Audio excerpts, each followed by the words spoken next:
First off, the breaking news, if you've not yet heard, is that the Speaker of the House, Kevin McCarthy, has decided to launch a formal inquiry into the Biden administration, into Joe Biden, into Robert L. Peters, into J.R.B. Ware, into Robert Ware. Those are the pseudonyms that Joe Biden used to sell out his country.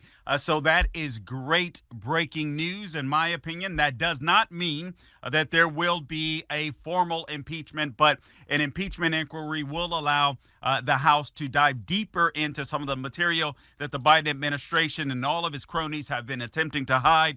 So they're getting a little more serious, and I think this is absolutely needed. Honestly, I think the left is happy about it, too. I think in America, I'm sad to say this, but I believe it's true, and I think most of you that are listening to the program today would believe the same, and that is we are dealing with an anti-American president. And I don't say that to be bombastic or hyperbolic. I simply believe that's true. I don't believe that Joe Biden and those that are serving in his administration have an allegiance to this country. Hat Tip Daily Wire. I'm just going to go over the headline. I'll be back on radio later this evening where I'll go through this in great detail. I want to deal with something else today, something a little different on Dennis Prager Show. But let me just go through a couple of headlines. Biden gives Iran access to $6 billion in a prison swap. 5 Americans for 5 Iranians. There are no details. We don't know who these Iranians are, but I would assume that if we have the Iranians in custody, that they're probably linked to some form of terrorism. They did this. They made it official. They've been talking about it in the media for probably a week or two, but it was made official yesterday on 9/11. That is the same day, obviously, that we commemorated the 22nd anniversary of the attack on the Twin Towers, on New York City, on America, and Biden had the audacity to not show up.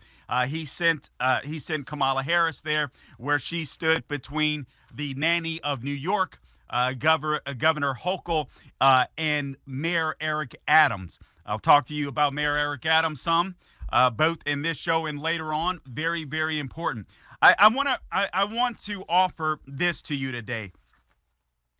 I want to offer this thought to you today. I want to do something a little differently than many of your talk show hosts are doing right now. But Democrats know where they want to take the country, or I'll put it this way. Democrats know what they want to vote for. Republicans know who they want to vote for. Let me say that again. Democrats know what they want to vote for, or where they want to take the country. And Republicans know who they want to vote for. And I got to tell you, I believe that is why we are losing at large. Now, before you get all hot and bothered, this isn't a jab at any of our GOP primary candidates. Frankly, this is a challenge for us to look in the mirror. This is what this is. Democrats know what to vote for.